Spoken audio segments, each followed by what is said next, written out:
Imagine you wake up at 3, you train at 4, you go 4 to 6, come home, breakfast, relax, blah, blah, blah. Now you're back at it again, 9 to 11, relax, and now back at it again, 2 to 4, and now you're back at it again, 7 to 9. Look how much more training I have done by simply starting at 4. And that was the most important thing for me, is to leave no stone unturned, get better every single day. And if I lived that way, then over time, I'd have something that was beautiful. But that was my philosophy. It seems like a pretty simple one, but if you live your life to just get better every single day, you do that for 20 years, what do you have? Overall, the idea is a very simple one. And, the Mamba mentality simply means trying to be the best version of yourself. That's what the mentality means. It means every day, you're trying to become better. And it's a constant quest. It's an infinite quest. To me, the mentality is a really simple one in the sense that the confidence comes from preparation. So when the game's on the line, I'm not asking myself to do something that I haven't done thousands of times before. When I prepare, I know what I'm capable of doing, I know what I'm comfortable doing, and I know what I'm not comfortable doing. Right? And so in those moments, if it looks like I'm ice cold or not nervous, it's because I've done it thousands of times before, so it's one more time. So starting at the age of 2, when I first started playing the game, and on and on and on, I always ask questions. I always try to get better every single day, learn more. You'd be surprised, like some people, like my kids at 2 could do a lot of things. Right? At 2, I could dribble a basketball, I could shoot a basketball on the Nerf hoop at the house, and I would go to practice with my father. I would observe my father. I'd sit and watch games with him. A lot of things I learned by being around the game. Right? So by the age of 6, I was already strategizing versus other 6-year-olds. The age of 6, I figured out 6-year-olds couldn't dribble with their left hand. So when I was playing these 6-year-old kids, I would make them dribble with their left because I knew they couldn't.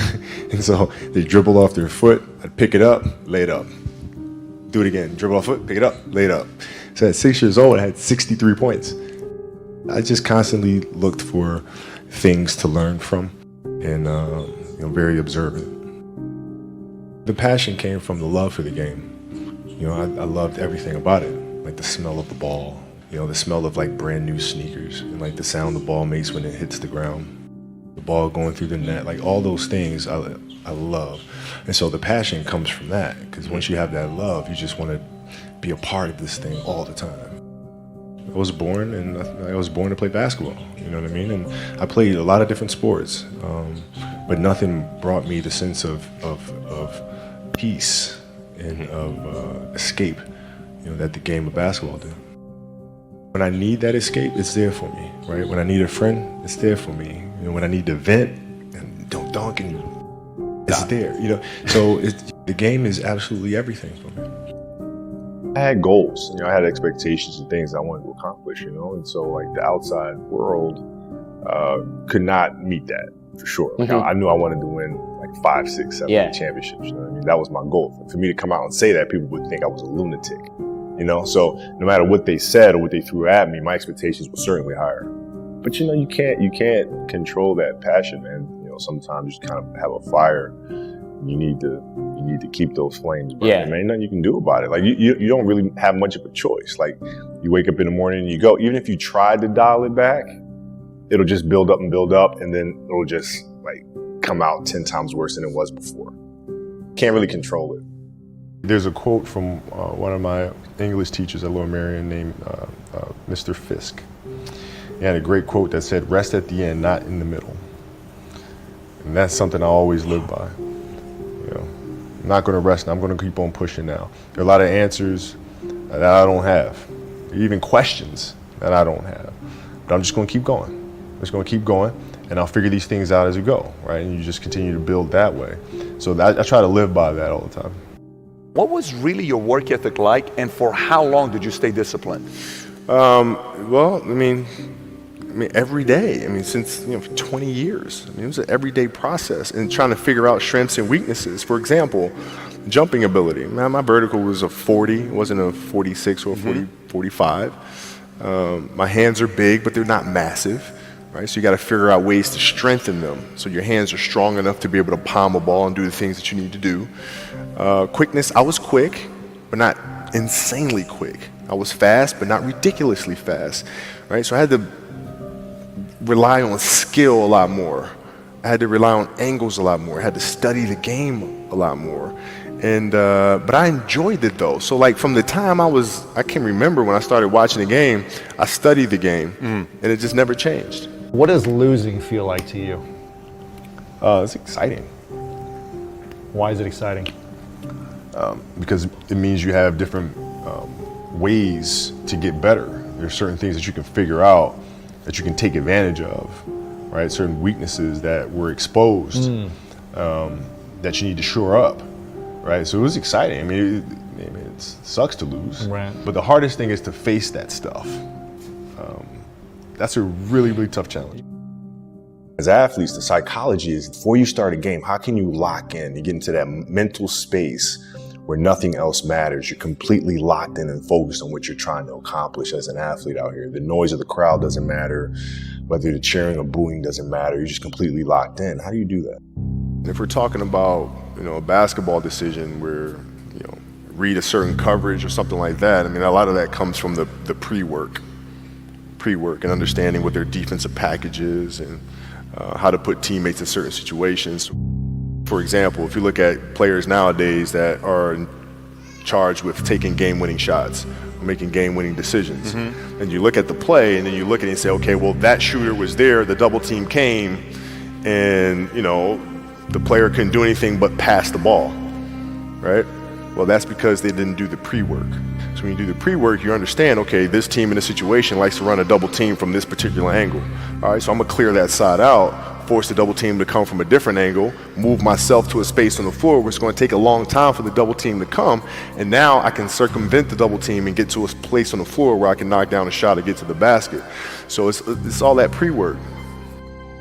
Well, I mean, here's why practice was important to me. Not from just the standpoint that I enjoyed playing. Like, I enjoyed being there. I enjoyed getting better. But as a leader of a team, it's also your responsibility to elevate the rest of the guys.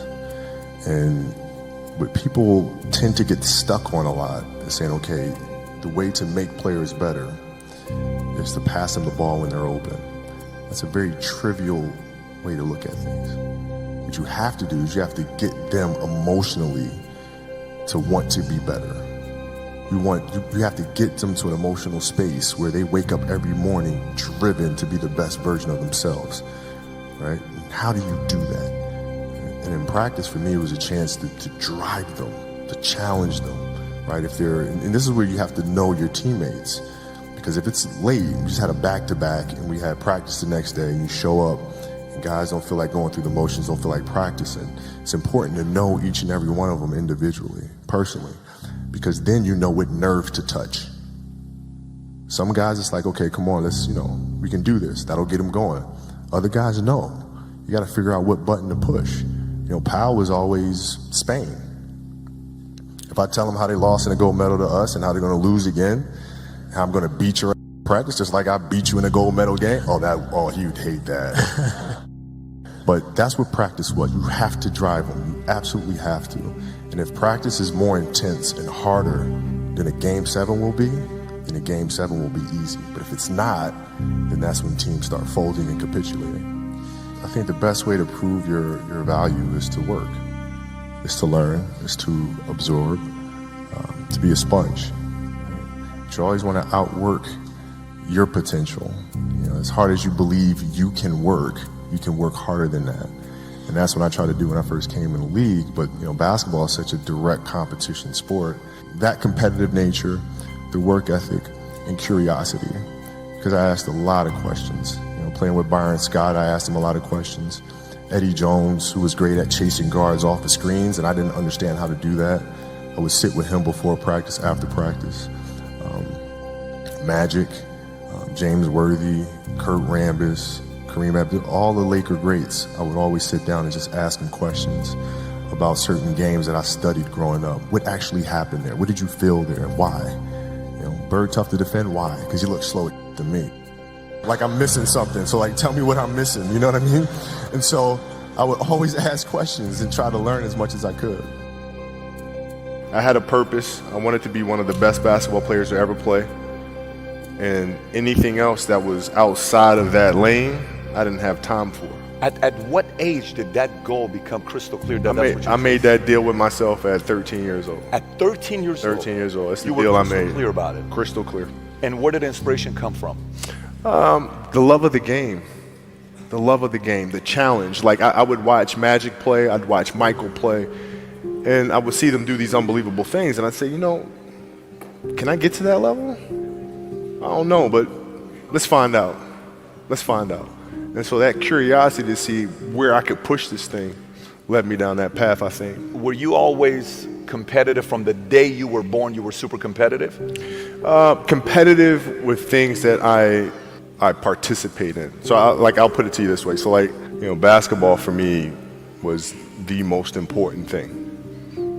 So everything I saw, whether it was TV shows, whether it was books I read, people I talked to, everything was done to try to learn how to become a better basketball player. Everything.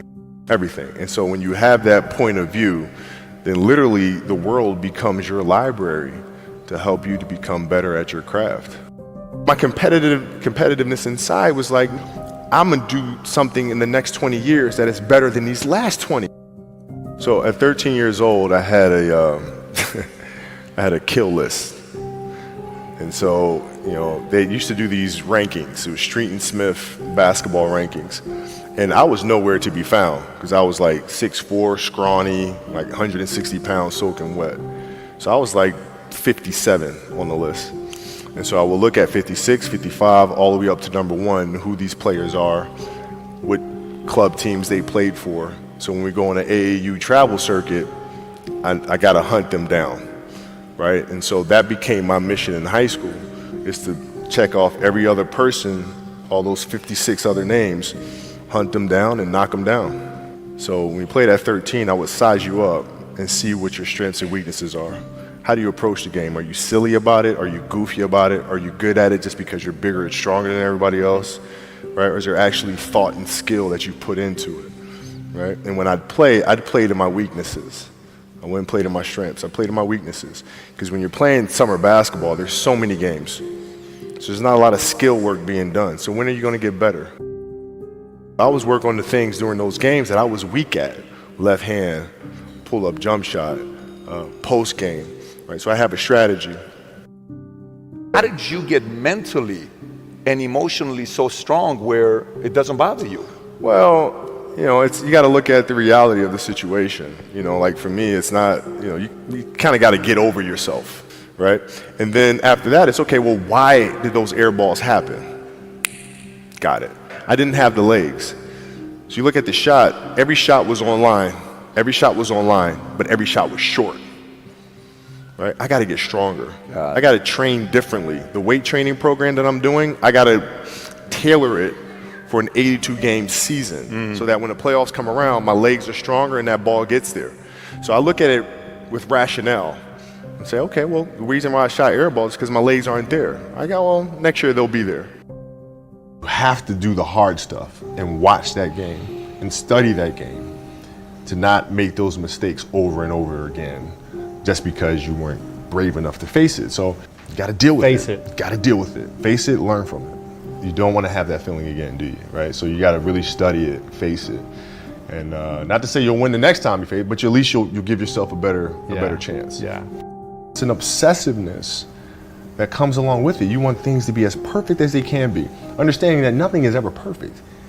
But the challenge is try to get them as perfect as they can be. And what can you do? It's in your control. So control what you can. How did you develop that? And Well, when did it start? It started in middle school and high school. Because a lot of the kids that I was playing against were inner city kids. Yeah. And so they're looking at me as if, okay, this kid's soft. They felt like they could try to be physical or try to intimidate me and do all this other stuff, which they couldn't, right? But now I'm saying, okay, well, you're trying to attack me. How am I going to attack you? How can I mentally figure out ways to break you down? How can I show you that, no, I have the edge, right? And so that's when it first started for me, is figuring out how to get the upper hand on an opponent that way. And what would you do to mentally break people down then? One of the things I would do is while everybody would be at the cafeteria, work, eating and doing all sort of stuff, I'd just go back to the gym. And so that was my way of showing them, yeah, I may be from the suburbs, but you're not going to outwork me. I see a lot of players take vacations with other players that are close friends. And or just take vacations just to take vacations, or just hang out just to hang out. Like I never did that. But it was a choice. Not though? Why didn't you do that? Well, because when I retire, I didn't want to have to say, I wish I would have done more. I don't want that. I played games with the flu. I played games with 102-degree fever, man. We had a game against Toronto in 2000. And Vince was tearing the league up. My back was jacked. So I would be in the layup line like, okay, there's a lot of days where, you can rest and recover. Today ain't one of them. Your back can bother you any other day. That ain't bothering me today. He gonna have to see me today. I had a summer where I played basketball when I was like 10 or 11 years old. And here I come playing, and I don't score 1 point the entire summer. Not a free throw, nothing, not a lucky shot, not a breakaway layup, 0 points. And I remember crying about it, being upset about it. And my father just gave me a hug and said, listen, whether you score 0 or score 60, I'm gonna love you no matter what. Wow. Now that is the most important thing that you can say to a child. Because from there, I was like, okay, that gives me all the confidence in the world to fail. I have the security there. But to hell with that, I'm scoring 60. And from there, I just went to work. And I stayed with it, and I kept practicing. I think that's when the idea of understanding a long-term view became important. Because I wasn't going to catch these kids in a week. I wasn't going to catch them in a year, right? So that's when I sat down and said, okay, this is going to take some thought, all right? What do I want to work on first? All right, shooting. All right, let's knock this out. Let's focus on this. Half a year, 6 months, do nothing but shoot. All right, after that, all right, creating your own shot, and you focus. So I started creating a menu of things. When I came back the next summer, I was a little bit better. I scored. Yeah, it wasn't much, right, but I scored. And this is 12, 13. 12, 13. And then 14 came around, back half of 13, 14 years old, and then I was just killing everyone. And it happened in 2 years. And I wasn't expecting it to happen in 2 years, but it did, because what I had to do was work on the basics and the fundamentals. While they relied on their athleticism and their natural ability. And because I stick to the fundamentals, it just caught up to them. And then my body, my knees stopped hurting. I grew into my frame. Then it was game over. I always dreamed as a kid that, it was possible to score 80 or 90 or 100. I always just had a dream. Like sometimes you lay down in bed and you visualize things. And you just kind of, that's at least how I would go to sleep. I'd lay down, I'd imagine playing for the Lakers, and I'd imagine what the uniforms look like. I'd imagine where we'd be playing, and the smell of the arena and all sort of stuff. And I would see myself, getting hot, and score 10 straight points. But in the dream, why would you ever interrupt that? You're not going to have a dream and be like, okay, then he misses his next 6. It's not going to happen. So you just keep dreaming and dreaming and dreaming. And before I go to sleep, I'm at 120 points, And so when you grow up, downloading that into your brain over and over and over. And then, that summer, I made 1,000 shots a day. 1,000. That's on top of weight training and my conditioning. I made 1,000 shots, and they weren't just shots. It were shots that you saw in that game. They were specific shots. It was coming out of the corner, going to the pinch post, footwork in the post, coming off the screen. It was very specific. So when you download that into your system and you go out in the court and you're just executing things that you've done thousands of times before, and you have that dream, then that becomes possible. I come to understand, if I could work that hard every day, being blessed with the physical tools that I have, what would my career be? And I made a promise to myself from that day that I was going to work that hard every single day, so that when I do retire, I have no regrets. Dreams they should be pure. And I think a lot of times when we're born into this world, we actually wind up going backwards. And it seems like the more we mature, the more responsible our dreams become. And the more governors we put on ourselves and our ability to dream and to reimagine And it's always a fight for us parents and for you guys to make sure that your dreams always stay pure. And so it's not a matter of pushing beyond your limitations or expectations. It's really a matter of protecting your dreams, protecting your imagination. That's really the key. And when you do that, then the world just seems limitless. I think the greatest fear that we face is ourselves, actually. I think it's not anything that's external or anything that's superficial. I think the greatest fear you face is yourself, because we all have dreams, and it's very scary sometimes to accept the dream that you have. And it's scarier still to say, okay, I want that. It's scary because you're afraid that if you put your heart and soul into it and you fail, then how are you going to feel about yourself, right? So being fearless means putting yourself out there and going for it. No matter what, go for it. Not for anybody else, but for yourself. You have to dance beautifully in the box that you are comfortable dancing in. Everybody's box is different. My box was to be extremely ambitious within the sport of basketball. Your box is different than mine, right? Every kid here has their own box, but it doesn't mean that your box isn't as beautiful as mine, right? Everybody has their own. It's your job to try to perfect it and make it as beautiful of a canvas as you can make it. And if you have done that, then you have lived a successful life. You have lived with Mamba mentality. So it doesn't mean you have to go out here and do all of these crazy things. I'll have to be like this person or that person. No, what are you comfortable being? What is it that you want to do with your life? And once you have that, then you try to live it to the best of your ability.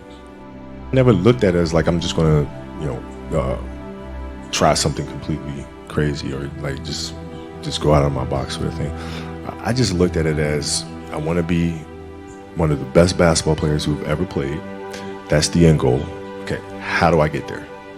How do I get there? And every decision I made in my life was centered around the process of helping me eventually get there. So I had that purpose. And once I had that purpose, every decision that I made was centered around that purpose. You're playing against the Golden State Warriors. Score is 107-109. You guys are close to getting into the playoffs. You know exactly what happens in the game. You go up, you're about to take your shot, and then all of a sudden, boom, Achilles happens, right?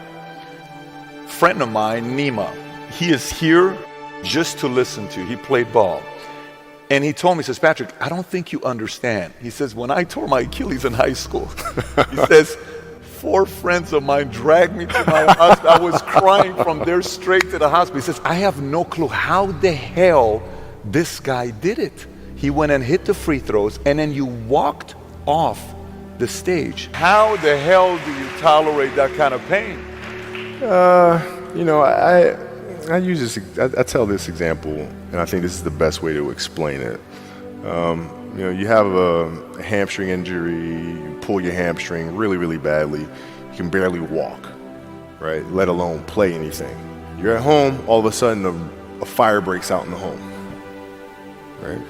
Your kids are upstairs, wife is wherever she may be, going down. I'm willing to bet that you're going to forget about your hamstring. You're going to sprint upstairs. You're going to grab your kids. Make sure your wife's good. You're getting out of that house. And the reason is because the lives of your family are more important than the injury of your hamstring. And so when the game is more important than the injury itself, you don't feel that injury. Not at that time. When in the trainer's room, my kids are in there, and they're looking at you and stuff, and I'm looking at them, and I'm like, it's all right. Dad's gonna be all right. It'll be fine. It'll be all right. It'll be all right. It'll be all right. As a parent, you gotta set the example. You gotta set the example. This is another obstacle. This obstacle cannot define me. It's not gonna cripple me. It's not gonna be responsible for me stepping away for the game that I love. I'm gonna step away on my own terms. You gotta lead by example. As parents, you gotta lead by example. If you want your kids to do whatever it is they want to accomplish in life, you have to show them. You gotta show them. But the message we want to get across is that, kids matter. Like, investing heavily in kids is extremely important. In fact, more important than it is investing in adults, because children are our future. So instead of spending all of our resources and doubling down on the grown-ups, let's double down on kids. And so for me, it was like, okay, I have to aim for something. So I said, I want to aim for size. I want to aim for bulk, right? So that's a tangible thing. I'm going to go for that, right? But then also, it's, you know, my children, because like, you know, your kids can't see how hard you work. You go to the office, I come in the studio, they don't really see the effort, right? So how can we teach our children what it means to work hard? Well, you do it through training, right? So when I get up in the morning, my daughter goes with me. 4 a.m., my 15-year-old goes with me. She goes with me before school, and it becomes a daddy-daughter thing. She just got her permit, right? So she drives in the morning. It becomes a cool thing, right? But through that process, she understands the value of hard work and things taking time. And the same thing with my 12-year-old, right? She practices every day, right? And so it's through those behaviors is where I find the motivation to do it. And what brings you the most joy right now? Being with my family. Really? That is the most fun. It's just, you know, it's hanging out with them all summer, being able to like do things that I ordinarily couldn't do because of training, because of season and stuff like that. So being around them and watching Bianca grow up, because there are a lot of things that I missed with Natalia and Gianna because I was playing. And so being there every day with them is so much fun, man. So it brings me the most joy. What does love feel like for you? What does love feel like? I think I would describe love as happiness. I think I describe it as a beautiful journey. You know, it has its ups and downs, right? Whether it's in marriage or whether it's in the career, you know, things are never perfect. But through love, you continue to persevere and you move through them. You move through them. And then through that storm, beautiful sun emerges, right? And inevitably another storm comes. And guess what? You ride that one out too. So I think love is a certain determination and persistence to go through the good times and the bad times with the someone or something that you truly love. My vision of what my goal is changed drastically as I got older. So like as a kid, I said, I want to be the best ever, right? And now you go through your life and everything you do is try to be the best ever, be the best ever, be the best ever. And as you get older, you start understanding that those things are very superficial things, right? And everybody has a different opinion about it. No matter what you do, I can win 20 championships. There's always an opinion on who's the best. Everybody has different opinions. And so I started really kind of understanding maybe that's not the important thing. Maybe the important thing is to, you know, how do we as a team grow? How do I help my teammates be better? So that was the first change for me. And then as I got older still, it became more about how are you inspiring others, right, to find themselves. That is the ultimate championship. So won 5 championships, that's great. Another team won a championship this year. Team's gonna win a championship next year. Those things come and they go. But what stays is how do you use your passion and use that to inspire somebody else to create their passion? And then how can they pass that on to the next person? That is true success. So my goals have changed drastically from the time I was 6 years old to the time I was 17 to the time I was 25 and now sitting here at 37. It's always teaching the game, right? Teaching the game through various ways. You know, we do camps and clinics, we do those things, but also through storytelling, right? How can you share stories with the rest of the world that challenges them to look internally and to learn things like process and learn how to navigate the sense of self and all these things? How can you infuse that into entertainment in a way that pushes our culture and our society forward? You know, those are the questions that I'm really, really intrigued by, and that's what we'll focus on. What I have to do now is make sure that the people that we bring in, these obsessives that we bring in, are challenging themselves to do the best job that they think they can do. That's what I'm there for, is for them to constantly look in the mirror and self-assess and challenge themselves. If we have a project and you're saying, okay, I can do that, that's not the project we want. The projects that say, I don't know if I can animate that. I don't know how to write that story. I don't know how to do that. Those are the things we want, because through that curiosity, you'll reach a level that you didn't think was possible. The definition of greatness is to inspire the people next to you. I think that's what greatness is or should be. It's not something that lives and dies with one person.